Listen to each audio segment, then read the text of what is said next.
Irmãos, nós estamos estudando a 29ª porção, que é a Harimut, depois da morte, e também nós vamos estudar a 30ª Parashá, que é de Kedoshim, santos, separados. As duas Parashás, a primeira inicia no capítulo 1, e ela vai se encerrar lá no capítulo 20, do versículo 27, com Kedoshim. Tá? Nós temos duas Parashá aqui dentro dessa, duas Parashut, né? Nesse final de semana, e para nós uma já é uma bênção, duas é uma bênção dobrada. Assim como acontecia no deserto, nós hoje temos a oportunidade de receber uma porção dobrada para nós. Estudar essa Parashá, irmãos, nós vamos atentar mais sobre a Parashá Kedoshim, mas eu queria atentar com você aqui para a primeira Parashá, que é a Harimut, depois da morte, e começa lá em Levítico, no capítulo 16. Por que é a Harimut? Porque é assim que inicia a Parashá, né? Lá no verso 16, diz assim: o Eterno falou a Moisés, depois da morte, a Harimut, da morte dos filhos de Arão.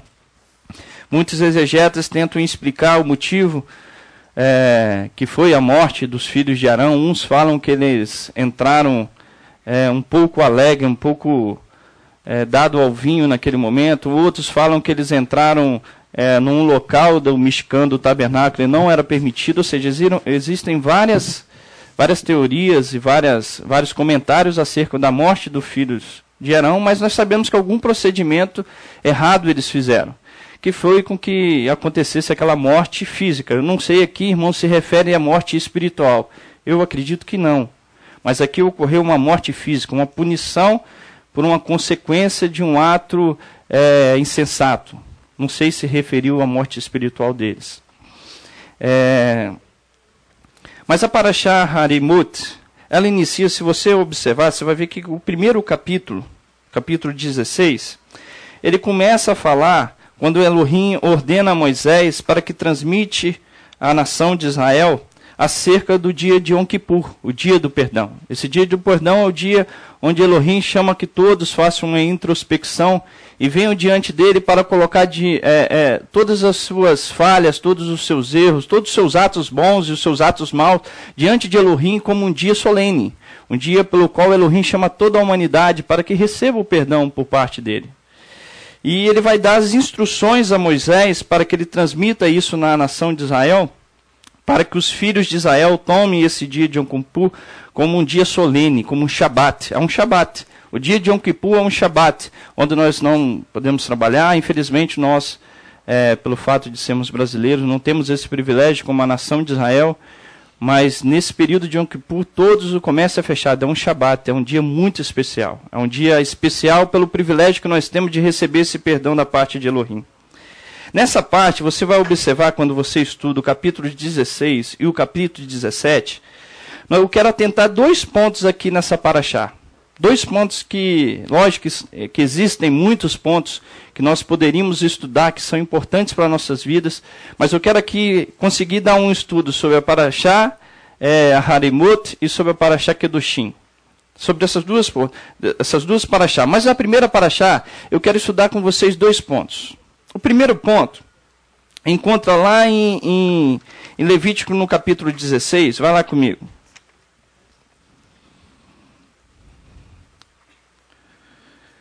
Você vai ver que nessa Parashá Elohim vai falar acerca dos sacrifícios, e que o interessante que dessa parte, irmãos, muitas pessoas também já me perguntaram, aqui na congregação nós já tivemos várias vezes essa pergunta: por que nós temos o sacrifício? Por que foi estabelecido o sacrifício?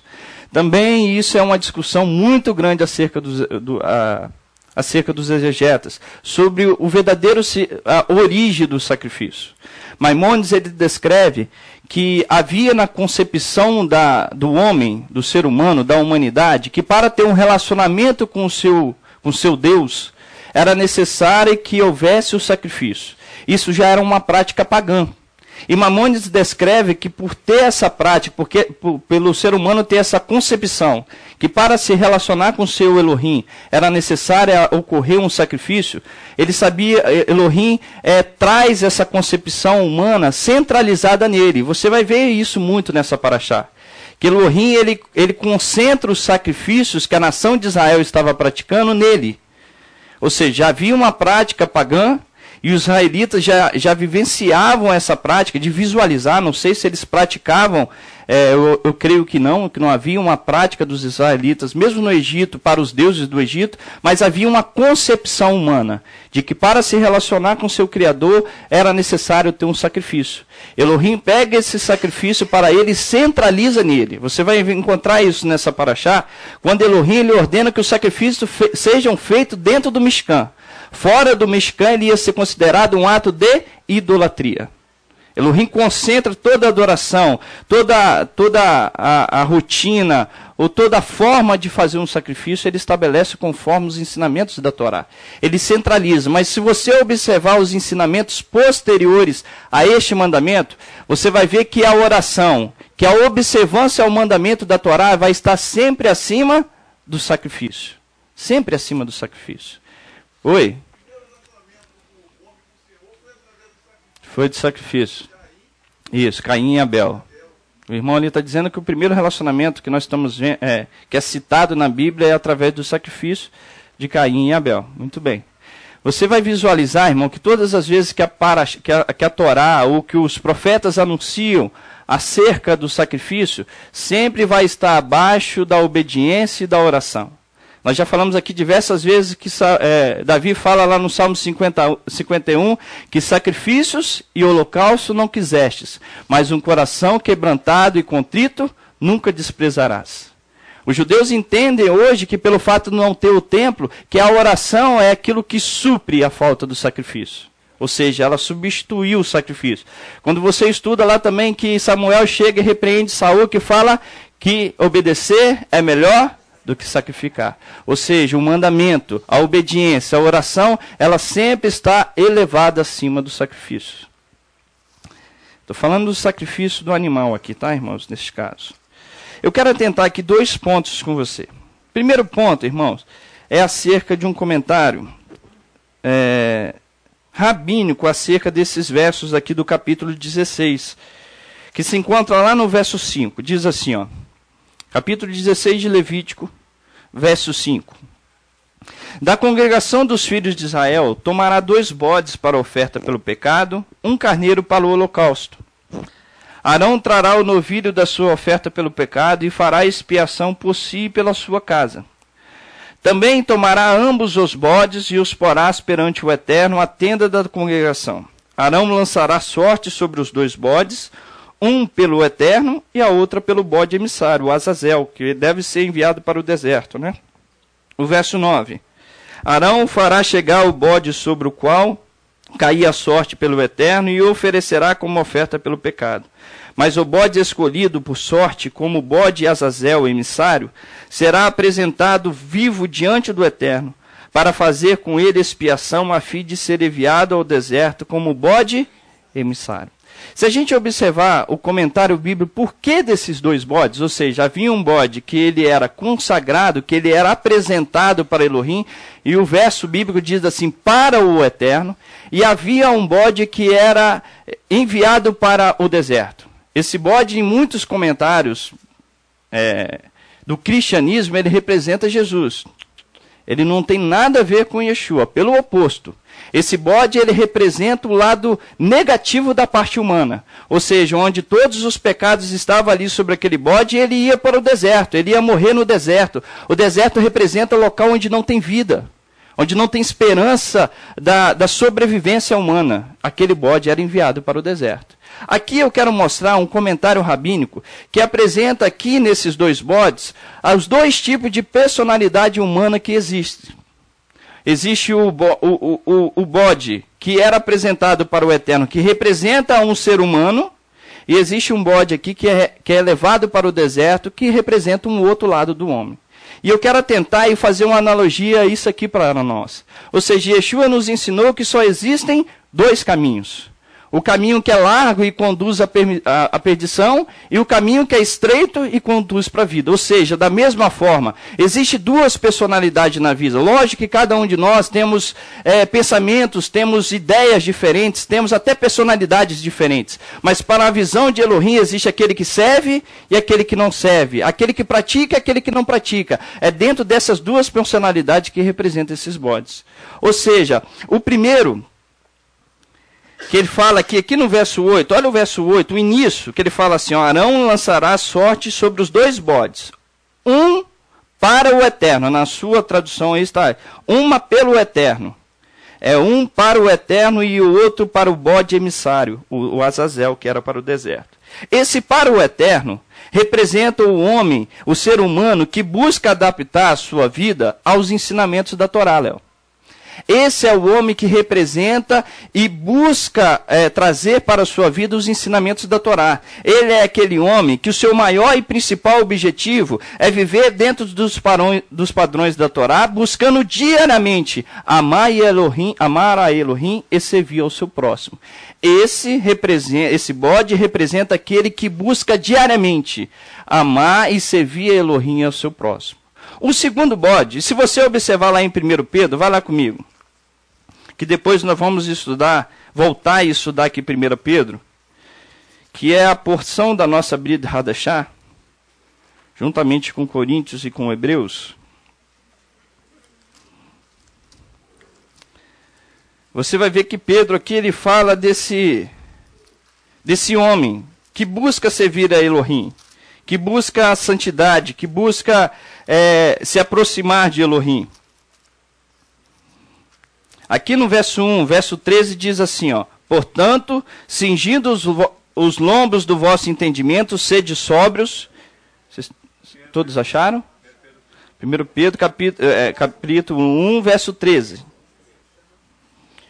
Portanto, cingindo os vossos lombos do vosso entendimento, sede sóbrios, e esperai inteiramente na graça que vos oferece na revelação de Yeshua HaMashiach. Como filhos obedientes, não vos conformeis com as concupiscências que antes tinhais na vossa ignorância. Na vossa ignorância. Mas começando aquele que vos chamou, sede vós também santos em todo o vosso procedimento, pois está escrito, sede santos, porque eu sou santo. Ora, se invocais por Pai aquele que sem acepção de pessoas, julga segundo a obra de cada um, andai em temor durante todo o tempo da vossa peregrinação, sabendo que não foi com coisas corruptíveis, com prata ou com ouro, que fostes resgatados da vossa vã maneira de viver, a qual por tradição recebeste dos vossos pais, mas com o precioso sangue do Mashiach, como de um cordeiro sem defeito e sem mancha, o qual na verdade foi conhecido antes ainda da fundação do mundo, mas manifesto nesses últimos tempos por amor de vós, que por ele credes em Elohim, que ressuscitou dentre os mortos, e lhe deu glória, para que a vossa fé e esperança estivessem em Elohim, tendo purificado as vossas almas na obediência à verdade, que leva ao amor fraternal, não fingindo, amai-vos ardentemente uns aos outros de coração. Ele fala aqui desse verdadeiro homem, desse homem que busca se relacionar com Elohim. Se esse bode representa aquele homem que busca, lógico que o outro vai ser totalmente antagônico a este bode, ou seja, ele vai ser o oposto. Ele vai mostrar o outro lado. Se você observar aqui, ó, eu estou te mostrando aqui, mostrei no primeiro Pedro, e nós vamos voltar nessa porção da Brit Hadashah, porque ela fala a respeito de Kedoshim, sede santos, porque eu sou santo. Você vai ver que esse mandamento ele é universal. Ele não é só um mandamento para a tribo de Israel, ele é um mandamento universal. Sede santos, porque eu sou santo. Quando a gente visualiza esse segundo bode, você vai ver que ele é o oposto. Ou seja, aquele bode que era levado para o deserto, ele representa o ser humano cuja vida é dirigida por este mundo, cujos interesses dessa vida são apenas materiais e vil. O tipo de ser humano que o seu maior objetivo é atender os seus interesses e projetos próprios. Este é um bode enviado ao deserto. Esse deserto representa o deserto da alma, do espírito, o deserto da vida espiritual. Ou seja, esse é o ser humano que o seu único interesse, o seu principal objetivo é fazer o seu interesse pessoal e os seus projetos. Ele não pensa no amor ao próximo, ele não respeita os ensinamentos da Torá, ele é contrário e é rebelde aos ensinamentos da Torá, e o que você vai ver aqui em Romanos no capítulo 1. Quer ver? Vai lá comigo.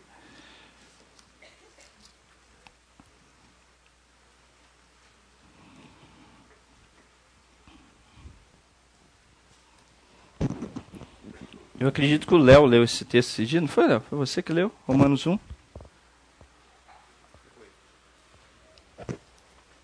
No 18. Você vai ver aqui que quando Paulo fala aqui desse tipo de homem que se rebela contra Elohim, você vai ver que todo o seu intuito é ser contrário aos ensinamentos da Torá. O homem vai lutar contra os ensinamentos da Torá e vai viver segundo a direção do mundo. Olha o verso 18. Capítulo 1, verso 18 de Romanos. Do céu se manifesta a ira de Elohim sobre toda impiedade e injustiça dos homens, que detêm a verdade pela justiça. Visto que o que de Deus se pode conhecer, nele se manifesta, porque Elohim lhes manifestou. Pois os atributos invisíveis de Elohim, desde a criação do homem, tanto o seu eterno poder como a sua divindade se entende e claramente se vê pelas coisas que foram criadas, de modo que eles são inexcusáveis. Pois tendo conhecido Elohim, não o glorificaram como Elohim, nem lhe deram graças, antes seus raciocínios se tornaram fúteis, e os seus corações insensatos se obscureceram. Dizendo-se sábios, tornaram-se loucos, e mudaram a glória de Elohim incorruptível, em semelhança da imagem do homem corruptível, bem como de aves, quadrúpedes e répteis. Pelo que Elohim os entregou às concupiscências dos seus corações, à imundícia, para desonrar os seus corpos entre si. Mudaram a verdade de Elohim em mentira, e honraram e serviram a criatura em lugar do Criador, que é bendito eternamente. Amém. Pelo que Elohim os abandonou às suas paixões infames, até as suas mulheres mudaram o uso natural no contrário à natureza. Semelhante também os homens, deixando o uso natural da mulher, inflamaram-se em sua sensualidade uns para com os outros, homem com homem, cometendo torpeza e recebendo em si mesmo a penalidade devida ao seu erro. E como eles não importaram ter o conhecimento de Elohim, eles o entregou a um sentimento pervertido para fazer coisas inconvenientes. Elohim os entregou a esse sentimento, irmãos. Ou seja, Elohim deixou que esse sentimento que estava em seus desejos fosse aflorido, venha florescer, venha ser aquele bode que é enviado para o deserto, para o lugar onde não tem vida. Onde o ser humano não possui a bênção de Elohim, a vida e vida em abundância. É esse sentido que eu quero dar nesses dois versos. Ou seja, existe um homem que deseja servir Elohim e se manifestar pelos ensinamentos da Torá, e existe aquele que quer se rebelar contra esses ensinamentos. Dentro dessa concepção que os judeus entendem a criação, o estabelecimento, quando Elohim manda que haja sorte sobre esses dois animais. Um seria para o eterno, o outro seria para ser enviado ao deserto. Aí nós podemos escolher qual que nós queremos ser. Se nós queremos ser consagrados inteiramente para Elohim, ou se nós queremos ser entregues aos nossos desejos carnais e vivemos conforme a concepção do mundo. Dentro dessa forma, irmão, você vai ver que nessa paraxá, que Elohim sabe que o primeiro passo, quando eu estava estudando essa paraxá, eu visualizava como se fosse um convite de Elohim para a santidade. É um convite. Porque você tem o direito de aceitar ou não. É um direito que você tem, é uma escolha. Elohim lhe deu o livre-arbítrio para que você aceite ou não. Não é algo imposto, é isso que eu estou querendo dizer. Elohim não o forçará a aceitar os ensinamentos da sua palavra. Ou seja, ele há de estabelecer a sua palavra e os convidará para que nós venhamos ter um relacionamento com ele. Essa paraxá é um convite. É um convite para a santidade. Se você voltar comigo lá em Levítico, vai lá comigo, no capítulo 16 e 17.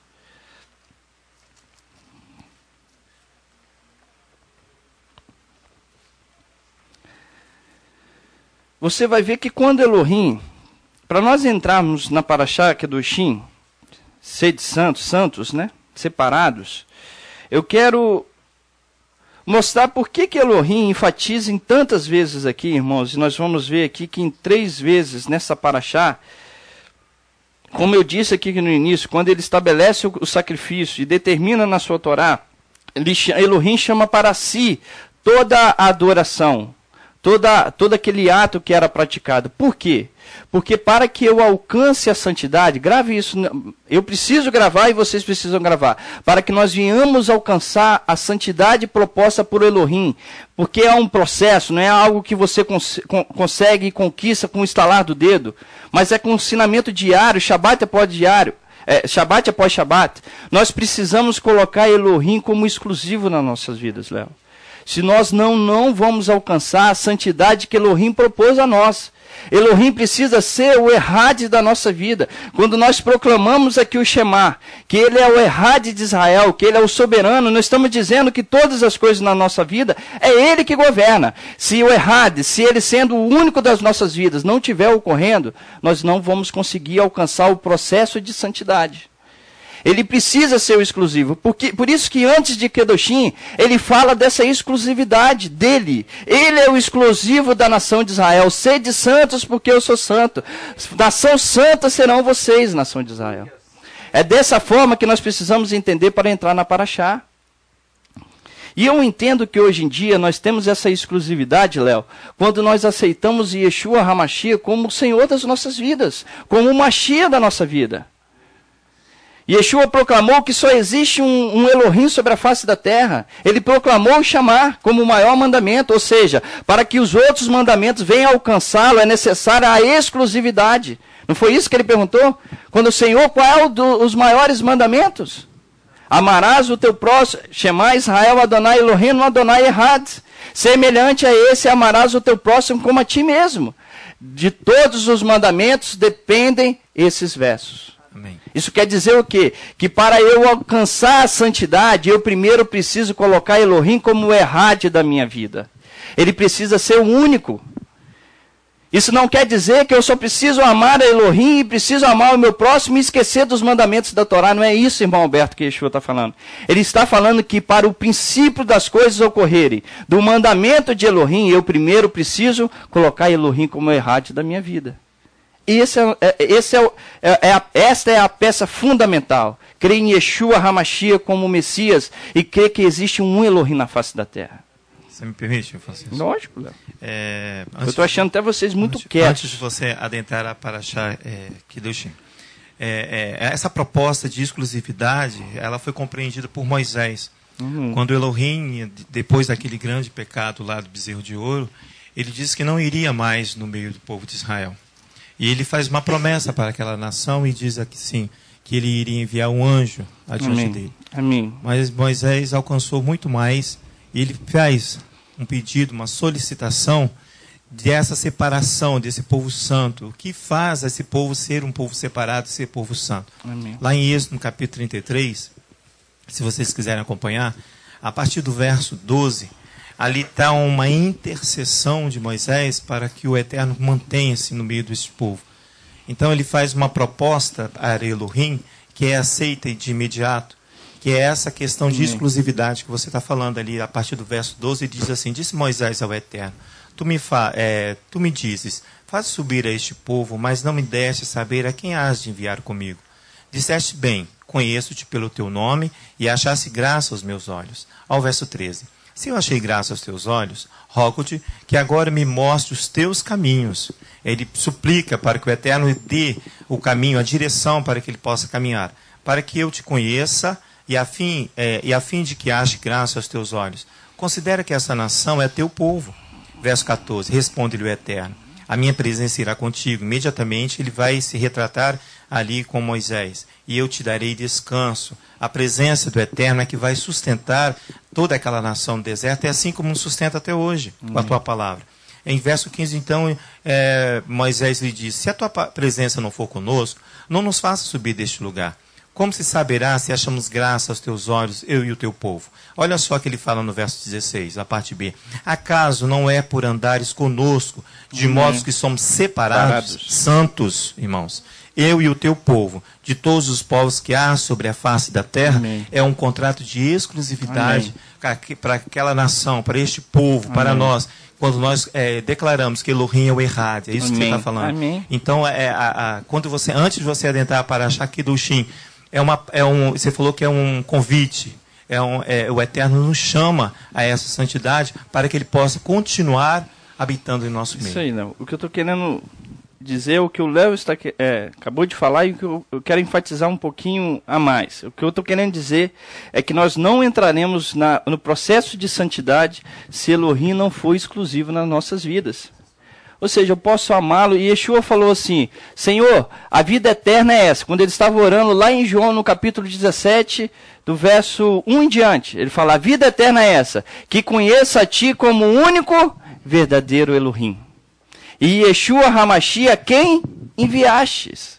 Essa é a vida eterna, ou seja, este é o princípio para que o processo de santidade entre na minha vida. Israel não conseguiu entrar nesse processo de santidade, a nação, vamos colocar, a geração que saiu do Egito, não conseguiu entrar nesse processo, Robertinho, porque não colocou Elohim como exclusividade da sua vida. Ou seja, é necessária essa exclusividade, é necessário que eu venha tirar tudo aquilo, irmãos, que impede que o fluir de Elohim, a santidade de Elohim venha sobre mim, para que eu venha andar nesse processo. O pastor Isaac aqui falando, ele disse que a nossa vida de santidade, ela é progressiva.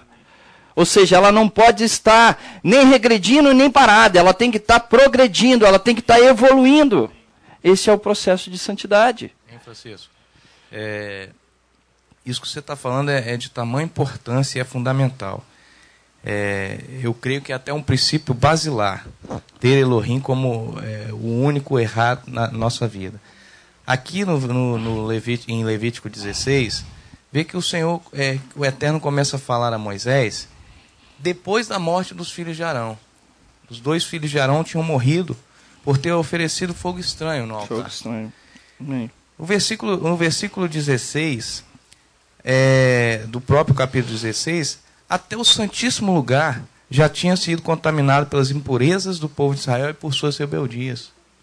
De forma que até o Santíssimo Lugar tinha que ser consagrado. Então, 3 são os requisitos, 3 são as etapas, não vou falar requisito, 3 são as etapas para a gente entrar nesse processo de santificação. A primeira é reconhecer a culpa, é reconhecer que há culpa em nossas vidas. Como ali estava sendo reconhecido que até o Santíssimo Lugar estava impuro e deveria ser consagrado. O terceiro é fazer expiação, é entrar em purificação, é pedir perdão pelos nossos pecados. E o terceiro, que eu acho assim, que é um processo muito difícil, mas é um processo que todos nós devemos desenvolver, é que nós não alcançamos a santidade sem estarmos obedientes aos mandamentos, obedientes no cumprimento dos mandamentos. Então, para finalizar, para não pegar muito o seu tempo, essas etapas, talvez a gente não consiga a santificação nesse corpo corruptível. Talvez nós só vamos conseguir a santificação ela plena, quando nós estivermos um corpo incorruptível. Mas a nossa missão é buscarmos a santidade em todos os nossos momentos. Amém. Muito boa contribuição, Roberto. Vocês têm a liberdade, tá, irmãos? Eu até brinquei com o Léo semana passada pedindo desculpa em contribuir, mas a gente se sente melhor quando vocês participam. Amém. Irmãos, nessa busca eu te mostrei que na concepção judaica, na exegese judaica, existe 2 bodes aqui, 2 seres humanos representados. Eu preciso te mostrar como nós podemos alcançar ser o primeiro, aquele que serve a Elohim, porque eu quero acreditar que o segundo, a nossa natureza já sabe nos ensinar direitinho. Mas o primeiro que nós precisamos trabalhar para que a gente venha ter esse entendimento de como alcançar um entendimento de obediência, de busca de santidade. Porque existe uma concepção hoje que pelo fato de eu crer em Yeshua Hamashia, Léo, tudo já ocorreu, a santidade ela já foi estabelecida e constituída naquele momento. Não, irmãos, é um processo doloroso, é um processo árduo, é um processo de luta que nós precisamos buscar. Se você estudar, se nós observarmos aqui essa paraxá, você vai ver, só falando dessa exclusividade, vai lá em Levítico no capítulo 17.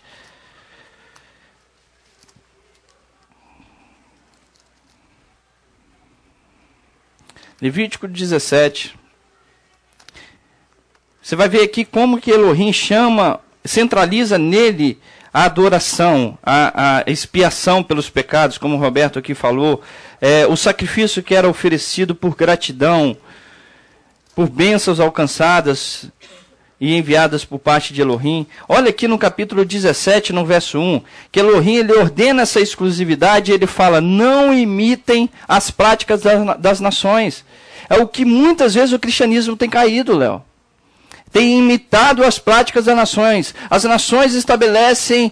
irmãos, eu concordo que nós precisamos pregar Yeshua HaMashiach. Eu concordo que nós precisamos crescer e nós fazemos isso diariamente, Shabat após Shabat. Que eu vou te mostrar aqui que toda vez que nós anunciamos a Torá, nós estamos anunciando o Mashiach. Eu não tenho como falar de um Mashiach sem falar da Torá, e nem falar da Torá sem falar do Mashiach. Porque eu não vejo a diferença. Eu estava explicando isso para um jovem, Léo, na internet, dizendo para ele que se houvesse uma equação matemática de Yeshua a Torá, eu ia botar Yeshua igual a Torá. Ou seja, não existe diferença, não existe como eu fazer a separação, porque um expressa o outro. A exatidão do outro se encontra na Torá. A exatidão da Torá se encontra em Yeshua. Eu não consigo separar. Se eu faço a separação, eu estou pregando um Yeshua ao contrário. Não tem como eu fugir dessa ideia. E quando a gente visualiza aqui em Levítico no capítulo 17, no verso 1 diz assim, ó, disse o Eterno a Moisés, fala a Arão e aos seus filhos, e a todos os filhos de Israel, e diz, isso é o que o Eterno ordenou. Qualquer homem da casa de Israel que imolar boi, ou cordeiro, ou cabra, ou no arraial, ou fora dele, e não os trouxer à entrada da tenda da congregação para oferecê-lo ao Eterno diante do seu tabernáculo, tal homem será considerado culpado de derramamento de sangue, derramou sangue, esse homem será eliminado do seu povo. Isto é para que os filhos de Israel tragam os seus sacrifícios, que agora imolam no campo aberto, e os apresentem ao Eterno, ou seja, ele busca a exclusividade nele. A entrada da congregação aos sacerdotes e ofereça por sacrifícios ao Eterno. O sacerdote espargirá o sangue sobre o altar do Eterno, a entrada da tenda da congregação, e queimará a gordura por cheiro suave ao Eterno. Nunca mais, ou seja, nunca mais oferecerão o seu sacrifício aos demônios, como os quais se prostituem. Isso lhe será por estatuto perpétuo pelas vossas gerações. Se você olhar no capítulo 18, no verso 1, ele continua a enfatizar essa exclusividade. Ó. Disse o Eterno a Moisés, fala aos filhos de Israel e diz-lhes, eu sou o Eterno vosso Elohim, não imitareis os costumes do Egito, onde habitastes, nem os da terra de Canaã, para a qual vos conduzo, nem andareis segundo os seus estatutos. Praticareis os meus juízos e guardarei os meus estatutos para andardes neles. Eu sou o Eterno vosso Elohim, portanto os meus estatutos e os meus juízos guardarei, pois o homem que os cumprir por eles viverá. Se você for em Levítico no verso 24, no mesmo capítulo, ele continua falando da exclusividade. Ó. Com nenhuma dessas coisas vos contamineis, porque com todas essas coisas se contaminaram as nações que eu expulso diante de vós. A terra foi contaminada pelo que a castiguei por sua iniquidade, e a terra vomitou seus moradores. Porém vós guardarei os meus estatutos e os meus juízos, e nenhuma dessas abominações fareis, nem o natural, nem o estrangeiro que peregrina entre vós. Pois todas essas abominações foram cometidas pelos homens que habitaram essa terra antes de vós, e a terra foi contaminada.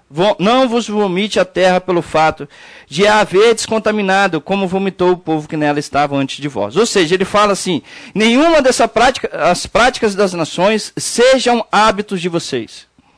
Ou seja, se houver esse hábito, a terra vai vos vomitar da mesma forma como vomitou. Ou seja, centralizam em mim essa adoração. Irmãos, essa exclusividade é necessária para a santidade. Essa exclusividade é necessária. Ela é fundamental para a santidade.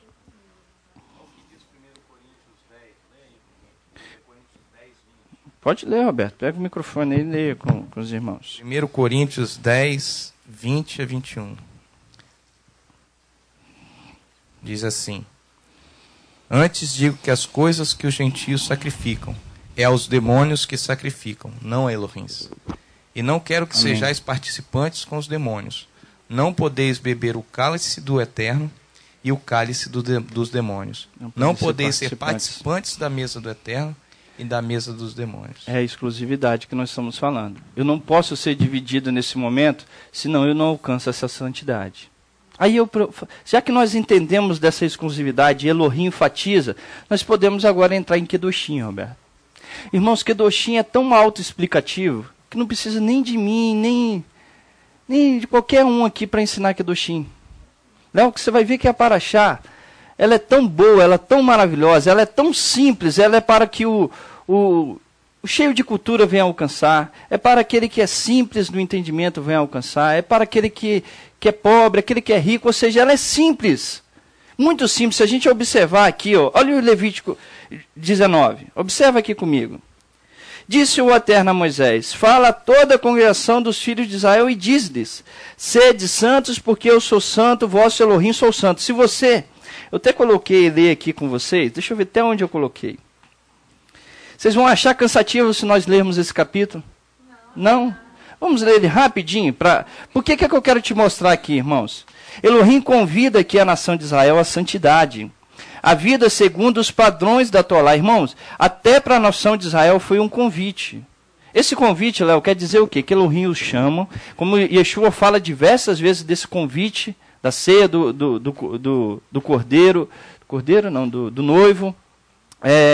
Ele fala a respeito de ser participante dessa comunidade espiritual, mas é algo que o homem pode aceitar ou rejeitar. Como muitos daquela geração rejeitou, Roberto. Como muitos rejeitaram. Porque é opcional. Elohim não, o que eu quero mostrar é que Elohim não vai forçá-lo a essa decisão. É uma decisão pessoal do homem. Elohim poderia muito bem, irmãos, nos forçar a obedecê-lo.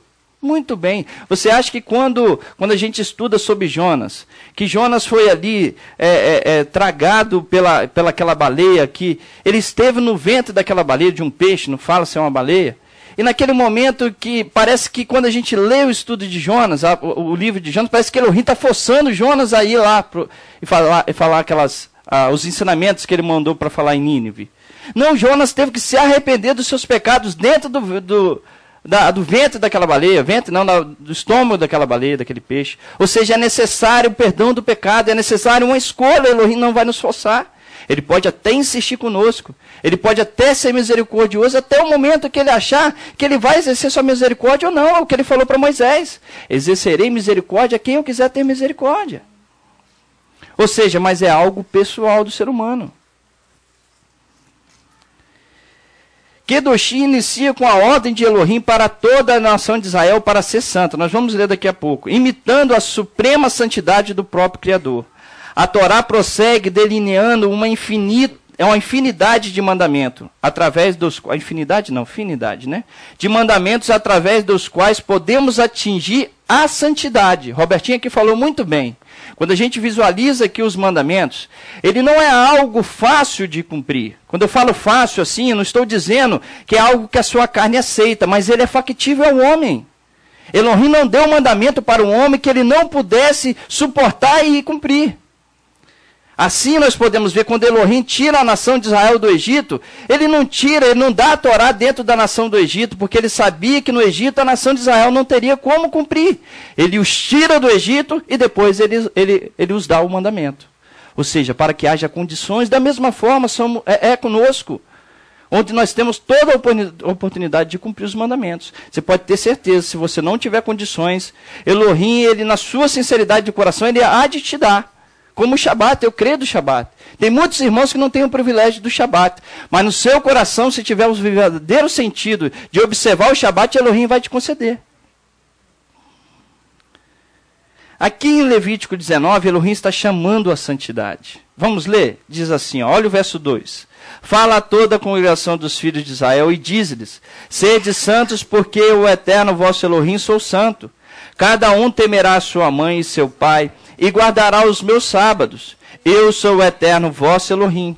Não vos voltarei para os ídolos, nem farei para vós deuses de fundição. Eu sou o Eterno, vosso Elohim. Quando oferecerdes sacrifício de ofertas pacíficas ao Eterno, oferecei-o de modo que sejais aceitos. No dia em que oferecerdes, e no dia seguinte se comerá. O que sobrar no terceiro dia será queimado com fogo. Se alguma coisa dele for comida, ao terceiro dia é abominação, e não será aceita. Qualquer que o comer levará sobre si a sua iniquidade, porque profanou o que foi consagrado ao Eterno, por isso será eliminado do seu povo. Quando fizeres a colheita da tua terra, não a cegarás totalmente, nem colherás as espigas caídas da tua messe. Semelhantemente não rabiscará a tua vinha, nem colherás os bagos caídos da tua vinha. Deixá-lo-ás para o pobre e para o estrangeiro. Eu sou o Eterno, vosso Elohim. Tem algo difícil aqui, irmãos? Nada. Olha o verso 11. Não furtareis, não mentireis, não desfraudeis uns aos outros, não jureis falsamente pelo meu nome, pois profanareis o nome do vosso Elohim. Eu sou o Eterno. Não oprimirás o teu próximo, nem o roubarás. O salário do operário não ficará em teu poder até o dia seguinte.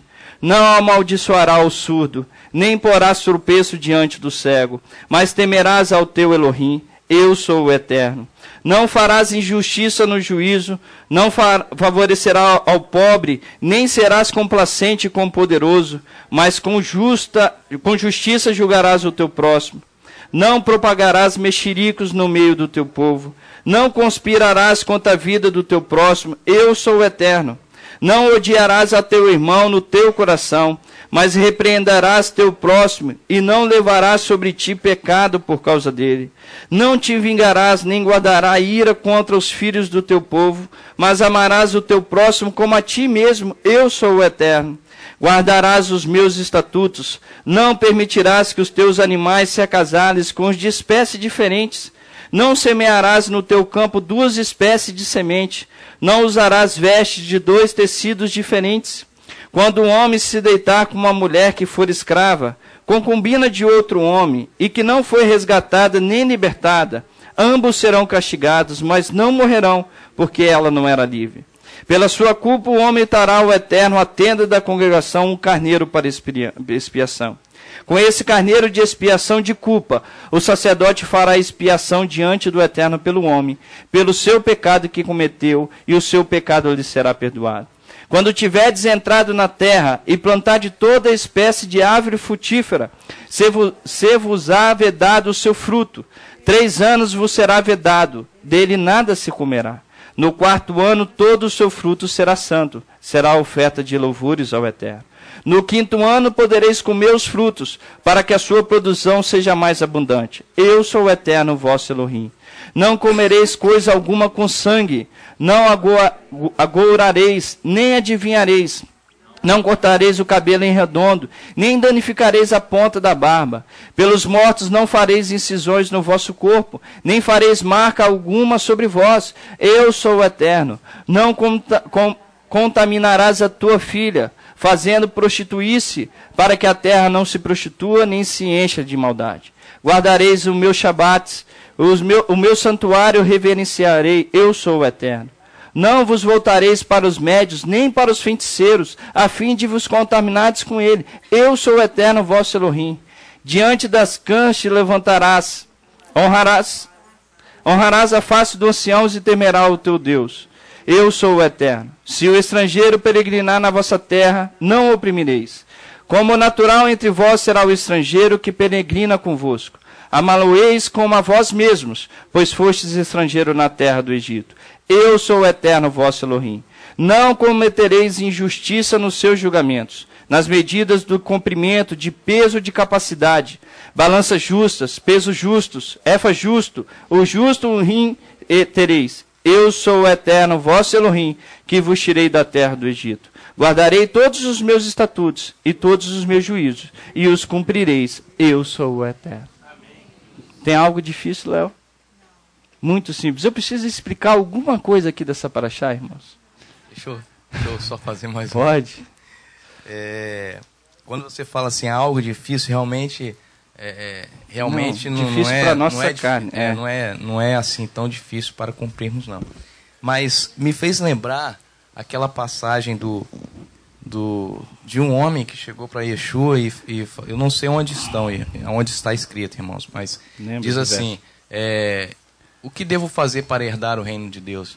Aí Yeshua disse para ele e falou bem assim, guarde os mandamentos, né? Aí foi falando cada um mandamento tal para ele guardar. E ele virou e falou, mas tudo isso eu faço desde a minha meninice. É um homem, o jovem rico, né?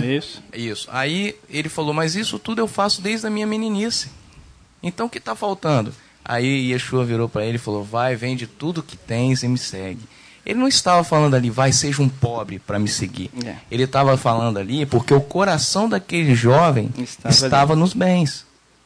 Então, quando nós cumprimos os mandamentos, nós temos que cumprir com o coração baseado na fé, na fidelidade